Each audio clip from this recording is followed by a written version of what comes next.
और अब हमारी खास पेशकश देश प्रदेश। मानवता को शर्मसार कर देने वाली खबर बिहार के समस्तीपुर से आई है, जहां पर समस्तीपुर के सदर अस्पताल में एक पिता को उनके बेटे का शव ले जाने के लिए रिश्वत देने के लिए कहा गया है। गरीब माँ बाप अब भीख मांगकर पैसे इकट्ठा कर रहे हैं, जबकि अस्पताल के सिविल सर्जन अब भी जांच के बाद कार्रवाई की बात कर रहे हैं। बहरहाल ये वीडियो जो है वो सोशल मीडिया पर अब वायरल हो चुका है, जो कहीं ना कहीं बिहार की स्वास्थ्य सेवाओं की पोल खोलता हुआ नजर आ रहा है। समस्तीपुर के आहार कस्बे में रहने वाले महेश ठाकुर एक बदनसीब पिता हैं। 25 साल के बेटे संजीव ठाकुर की दिमागी हालत ठीक नहीं थी। वो 25 मई से लापता था। 7 जून को पता चला बेटे का शव समस्तीपुर के सदर अस्पताल में पड़ा है। पिता ने बेटे के शव को पहचाना, लेकिन कर्मचारी ने शव देने से इनकार कर दिया। महेश ठाकुर के मुताबिक 50,000 की रिश्वत मांगी। गरीब आदमी है, ठेला पर कुछ बेचते हैं, शरबत उरबत, तो परिवार चलाते हैं। हमारे पास पैसा नहीं था जो उनको हम पूरा देते हैं। हम 2,000 रुपया दे रहे थे तो कहे चले जाओ, नहीं होगा। तो हम वहाँ से लाश छोड़ करके चले आए अपना घर। और उस दिन से फिर हम क्या बोले, वहाँ गए तब नहीं दिया लाश, कहा 50,000 रुपया लाइए तब देंगे। तो हम गरीब आदमी, हमको इतना पैसा नहीं हुआ, हम नहीं ले पाए लाश। अब हम गरीब आदमी चंदा चुदी करेंगे तब ना हम लाश लाएंगे, हम उतना साधन नहीं, हम कहाँ से देंगे।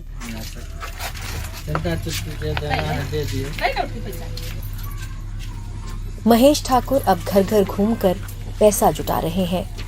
लोग मदद भी कर रहे हैं। बताया जा रहा है कि इसके पहले भी ये शख्स शवों के लिए पैसे मांगता रहा है, जिसका एक वीडियो भी है, लेकिन अब तक उस पर कोई कार्रवाई नहीं हुई है। अब भी सिविल सर्जन कार्रवाई की ही बात कर रहे हैं। ऐसे मामले में कार्रवाई तो करनी ही चाहिए। मुझे जानकारी नहीं थी, आप लोग के माध्यम से जानकारी हमको मिली है और हम उस पर तुरंत कार्रवाई करेंगे। ये तो मानवता को शर्मसार करने वाली बात है। इससे पहले भी उसका वीडियो, उसके पहले भी इस तरह की घटना हुई थी, जिसके लिए काफ़ी वीडियो वायरल भी हुआ था और हम लोगों ने कार्रवाई भी उस पर की है। और कार्रवाई करके फाइल हम लोगों ने समानाने लेवल पे बढ़ा दिया है एडीएम डीएम साहब के यहाँ। वहाँ पे कार्रवाई जैसा होगा, वहाँ से जैसा निर्देश आएगा, हम लोग उसका तुरंत अनुपालन करेंगे। इस पर कार्रवाई होनी तय है, इसमें कहीं कोई दो मत की बात नहीं है। कार्रवाई होनी ही चाहिए और होगी, मैं ये आप लोग को विश्वास दिलाता हूँ। लेकिन कायदे से इस मामले में उन लोगों पर भी कार्रवाई होनी चाहिए जिनकी आंख के नीचे शवों के नाम पर रिश्वतखोरी का ये कारोबार चलता रहा है। Bureau report, NDTV India. उधर लखनऊ से एक ऐसी खबर आई जिसने सबका दिल दहला दिया। लखनऊ में 16 साल के एक लड़के ने अपनी मां को सिर्फ इसलिए गोली मार दी क्योंकि मां ने उसे पबजी गेम खेलने से रोकने की कोशिश की थी। लखनऊ पुलिस के मुताबिक ये रविवार सुबह की बात है। मां से बहस के बाद लड़के ने पिता की लाइसेंसी रिवॉल्वर का इस्तेमाल किया और उसके बाद पिता और पुलिस के सामने मां की हत्या की झूठी और मनगढ़ंत कहानी बताई।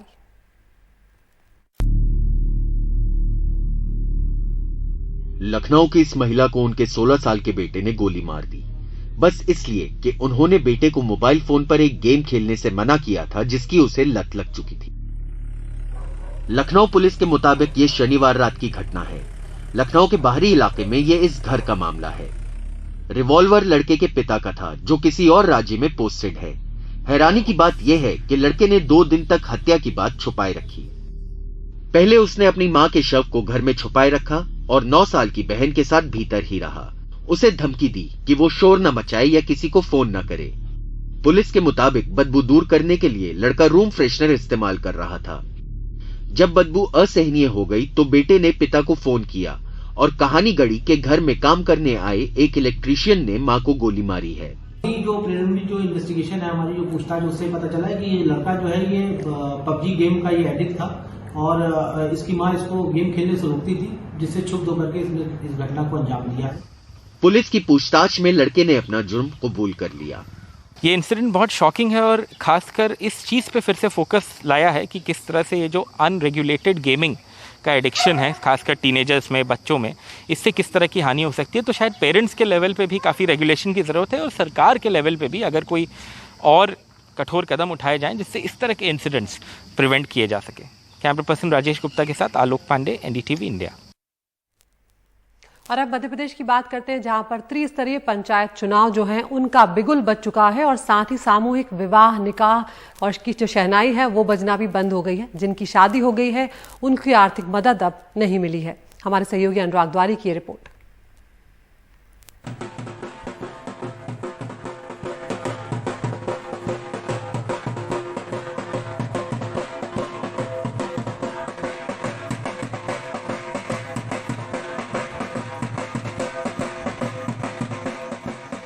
एक जून को खरगोन जिले में मुख्यमंत्री कन्या विवाह निकाह योजना में 892 जोड़ों का ब्याह होना था, लेकिन चुनावी बिगुल बजा, शहनाई थम गई। 3 तारीख को फिर संशोधित आदेश आया कि शादी हो सकती है, लेकिन नेता मंत्री नहीं आ सकते, यानी सरकारी आयोजन नहीं होगा। राजपुरा के द्वारका गागले की 2 बेटियों की शादी निरस्त हुई। अब वो कर्ज लेकर शादी की तैयारी करने में जुटे हैं। मगरिया की राधिका पवार की भी लगभग यही कहानी है। 30 तारीख को हल्दी लगने वाली थी और 1 तारीख को सम्मेलन था, पर हमें फोन आया कि शादी मतलब व्यस्त हो गई। तो फिर पापा और इन्होंने व्यवस्था करी, कर्जा करके दहेज लाए और फिर अब हमें अच्छा भी लग रहा है, बुरा भी, दुल्हन बने या ना भी बने ऐसा लग रहा है। कुछ नहीं इंतजाम कर पाएंगे, कुछ नहीं है। मेरे पिताजी गरीब है और वो इंतजाम नहीं कर पाएंगे। जिन जोड़ों की पहले शादी हो चुकी है वो इस बात से परेशान है कि उन्हें योजना के 55,000 रुपए कब मिलेंगे। हमको मुख्यमंत्री योजना का लाभ चाहिए। हमारे माँ बाप ने जो भी पैसे खर्च किए हैं वो हमें वापस मतलब चाहिए। हमें योजना का लाभ नहीं मिल रहा और हमको लाभ चाहिए। माननीय मुख्यमंत्री जी से हम यह चाहते हैं कि हमारे माता पिता ने यह हमारा विवाह किया है, जो कर्जा लिया है, कन्यादान योजना से जो हमें लाभ मिलेगा उससे हमारे माता पिता कर्जा दे सके, इसलिए हमें लाभ चाहिए। मुख्यमंत्री कन्या विवाह योजना में प्रति कन्या 55,000 रुपए स्वीकृत होते हैं। 11,000 रुपए अकाउंट पे ही चेक, 38,000 रुपए की सामग्री आयोजन करता निकाय उपहार सामग्री के तौर पर देते हैं। 6,000 रुपए आयोजन करने वाले निकाय को मिलते हैं। बहरहाल आचार संहिता में फिलहाल इस रकम पर ताले डले हैं। विभाग को भी नहीं पता लाभार्थियों को मदद कैसे मिलेगी। विवाह पे किसी प्रकार का कोई रोक नहीं लगाया है। विवाह तो सामान्य वो व्यक्ति करें, केवल चुनाव आचार संहिता के अंतर्गत शासकीय आयोजनों पर रोक लगाया गया है। वैसे जो 38,000 का उपहार है उसमें LPG गैस कनेक्शन, 32 इंच का कलर टीवी, रेडियो, स्टील अलमारी, 6 फाइबर कुर्सी का सेट, निवाड़ वाला पलंग, रजाई, गद्दे, चांदी का मंगलसूत्र, पायल, बिछिया, सिलाई मशीन, टेबल फैन, दीवार घड़ी, स्टील के 51 बर्तन का सेट, प्रेशर कुकर और वधू के लिए 4 साड़ियाँ दी जाती हैं। कई लोगों का ये भी सवाल है कि सरकारी दहेज को क्या माना जाए, और शायद यही लालच है जिसकी वजह से सागर में NSUI के IT सेल के समन्वयक नैतिक चौधरी अनैतिक काम कर बैठे। 15 दिन पहले शादी की थी। पुलिस का कहना है कि पैसों के लिए दोबारा सामूहिक विवाह के मंडप में बैठ गए, जहां से पुलिस ने उन्हें गिरफ्तार कर लिया। वैसे तो दहेज प्रतिबंध कानून 1961 की धारा 6(1) के तहत दहेज सामग्री की सूची परिभाषित है, लेकिन ये लागू तभी होती है जब इसके निमित्त कोई मांग की गई हो। ऐसे में सरकार जो उपहार दे रही है वो इसके दायरे में तो नहीं आती, लेकिन फिर भी राज्य के मुखिया जो खुद को बच्चों का मामा कहते हैं, उन्हें सोचना चाहिए कि कहीं इससे दहेज प्रथा को परोक्ष रूप से बढ़ावा तो नहीं मिल रहा और कहीं इससे समाज में जो पितृसत्तात्मक सोच है वो बलवती तो नहीं होती जा रही। भोपाल से कैमरा पर्सन रिजवान खान और खरगोन से आसिफ के साथ अनुराग द्वारी, NDTV इंडिया। मनी लॉन्ड्रिंग के मामले में ईडी द्वारा गिरफ्तार किए गए दिल्ली सरकार के मंत्री सत्येंद्र जैन की रिमांड 13 जून तक के लिए बढ़ा दी गई है। दिल्ली के राउज एवेन्यू कोर्ट ने रिमांड बढ़ाने का ये फैसला किया है।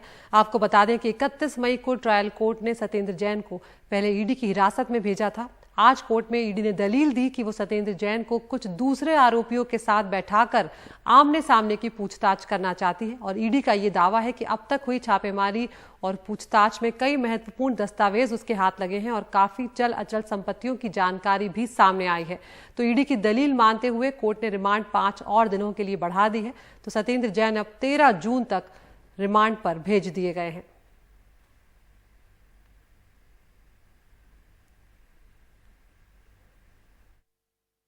ईडी ने रेड भी किया था सर आपके घर पे। सर सोना मिलने की बात भी कही जा रही है आपके सहयोगियों से। झूठ बोलने कोई मेरा सहयोगी नहीं।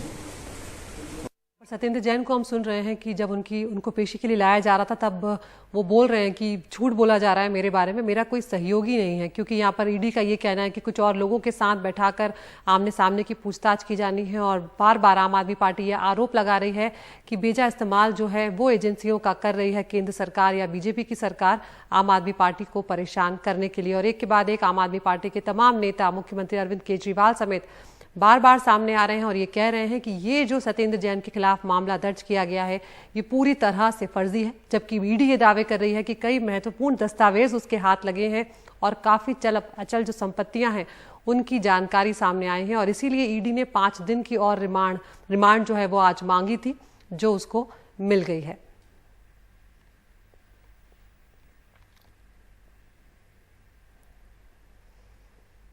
और इस वक्त एक और बड़ी खबर आ रही है राष्ट्रपति चुनाव से जुड़ी हुई। 3 बजे राष्ट्रपति चुनाव को लेकर ऐलान जो है वो होने जा रहा है। चुनाव आयोग इस बात का ऐलान करेगा। वर्तमान राष्ट्रपति का भारत के 15वें राष्ट्रपति के लिए चुनाव कार्यक्रम जो है वो आज चुनाव आयोग उसका ऐलान करने जा रहा है। हमारे एग्जीक्यूटिव एडिटर अखिलेश शर्मा हमारे साथ जुड़ रहे हैं। अखिलेश, क्या कुछ जानकारी फिलहाल निकलकर सामने आ रही है?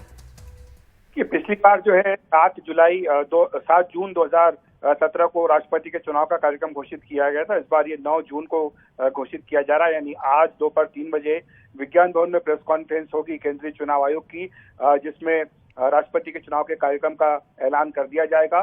2017 में 17 जुलाई को जो है वोटिंग की गई थी और आप जानती हैं कि 25 जुलाई तक नए राष्ट्रपति को अपना कार्यभार संभालना है। जहां तक चुनाव का प्रश्न है, आपको बता दें कि लोकसभा के, राज्यसभा के और साथ ही सभी विधायक उनको मिलाकर के निर्वाचन मंडल बनता है राष्ट्रपति चुनाव के लिए। इस समय के पास 300 से अधिक 350 से अधिक जो है लोकसभा के सांसद हैं, राज्यसभा के पास भी उसमें करीब 100 से अधिक सांसद राज्यसभा में उनके पास हैं, लेकिन इसके बावजूद बहुमत का आंकड़े से थोड़े पीछे अभी एनडीए रह जाती है। तो इसलिए एनडीए का प्रयास होगा कि बीजेडी और वाईएसआर कांग्रेस से समर्थन जुटाया जाए। बल्कि पिछले महीने तो उड़ीसा के मुख्यमंत्री नवीन पटनायक और आंध्र प्रदेश के मुख्यमंत्री जगन मोहन रेड्डी दोनों ही पीएम नरेंद्र मोदी से मिल चुके हैं। माना जा रहा है कि इसमें पीएम मोदी ने दोनों ही नेताओं का समर्थन मांगा है राष्ट्रपति चुनाव के लिए, लेकिन सूत्र बताते हैं कि दोनों ही नेता चाहते हैं कि पहले एनडीए अपने उम्मीदवार का नाम घोषित करे ताकि उसके बाद वो निर्णय कर सकें। पिछली बार 2017 में रामनाथ कोविंद जो कि वर्तमान राष्ट्रपति हैं 65.35% वोट उन्हें मिले थे। तो कोई बार एनडीए की जो इस बार भी उम्मीदवार हो वो उतने ही वोट लेकर के आए। तो इसलिए बीजेडी वाईएसआर के साथ साथ बीजेपी चाहेगी कि अन्य पार्टियों का भी समर्थन जुटाया जाए और इसके लिए कई उम्मीदवारों के नामों पर चर्चा चल रही है। माना जा रहा है कि इस बार किसी आदिवासी को भी बीजेपी मौका दे सकती है, लेकिन ये सब कयास है क्योंकि आखिरी वक्त पर ही बीजेपी अपने उम्मीदवार का नाम घोषित करती है। बिल्कुल अखिलेश, हम देखते हैं खासकर उम्मीदवार को लेकर बीजेपी जो है एकदम अलग तरह के फैसले लेती हुई नजर आती है। इस समय क्या कुछ ऐसे नाम भी सामने आ रहे हैं या कुछ ऐसे समीकरण जो बिठाने की कोशिश की जाएगी राष्ट्रपति चुनाव को लेकर? पिछली बार जब 2017 में कोविंद का नाम आया था एन वक्त पर, तब ये माना गया था कि गुजरात विधानसभा चुनाव जो उस वक्त दिसंबर में होने थे उसके लिए कोली समुदाय के वोटों को अपने पाले में लाने के लिए बीजेपी ने रामनाथ कोविंद के नाम का ऐलान किया। इस बार भी जो कि गुजरात हिमाचल के चुनाव नवंबर दिसंबर में होने हैं, तो जो भी नाम होगा जाहिर सी बात है कि चुनावी राजनीति, चुनावी समीकरण को ध्यान में रखे होगा। साथ ही साथ ये भी ध्यान में रखा जाएगा कि जो सामाजिक समीकरण है उनका किस तरह से उनको एड्रेस किया जाए। इसलिए आदिवासी हो सकता है ये नाम बार बार चलाया जा रहा है, कोई आदिवासी हो, क्योंकि गुजरात में बड़े संख्या में आदिवासी मतदाता हैं। बल्कि आपको बताएं कि पीएम मोदी की जो अगली यात्रा होने जा रही है गुजरात की कल, उसमें वो एक बड़े आदिवासी सम्मेलन को भी संबोधित करने जा रहे हैं। तो ऐसे में आदिवासियों को लेकर फोकस है। अगर कोई आदिवासी उम्मीदवार होता है तो न सिर्फ गुजरात बल्कि झारखंड, मध्य प्रदेश, छत्तीसगढ़, इसके अलावा महाराष्ट्र, इन तमाम राज्यों में जो आदिवासी संख्या है उसको एड्रेस किया जा सकता है। ये रणनीति का एक हिस्सा हो सकता है। इसके साथ साथ विपक्ष का जहां तक प्रश्न है, विपक्ष चाहेगा कि एक त्रिपक्षीय एकता बनाने की कोशिश की जाए, चाहे यह सांकेतिक लड़ाई हो, लेकिन लड़ाई तो होगी क्योंकि राष्ट्रपति का चुनाव एक बार को छोड़ के हमेशा हर बार चुनाव होता आया है। तो ऐसे में अगर विपक्षी एकता को मजबूत करना है तो कोशिश की जाएगी कि कोई गैर कांग्रेसी उम्मीदवार हो, ताकि तृणमूल कांग्रेस या आम आदमी पार्टी, जो इस तरह की पार्टियां हैं जो कांग्रेस के साथ खड़ी नहीं दिखना चाहती हैं, वो भी उस उम्मीदवार को समर्थन कर सके। बहुत बहुत शुक्रिया अखिलेश विस्तार से इस पूरी जानकारी को देने के लिए। तो भारत के 15वें राष्ट्रपति के लिए चुनाव कार्यक्रम का आज ऐलान हो जाएगा। चुनाव आयोग जो है वो 3 बजे विज्ञान भवन में प्रेस कॉन्फ्रेंस कर इसकी तारीख जो है वो तय कर देगा। नए राष्ट्रपति को 25 जुलाई तक शपथ लेनी है। तो अब देखते हैं कि कौन कौन से उम्मीदवार जो हैं वो निकलकर सामने आते हैं, क्योंकि अब चुनाव आ रहे हैं विधानसभा के कई राज्यों में, तो वो चुनावी समीकरण जो है वो भी बिठाती हुई पार्टियां नजर आएंगी।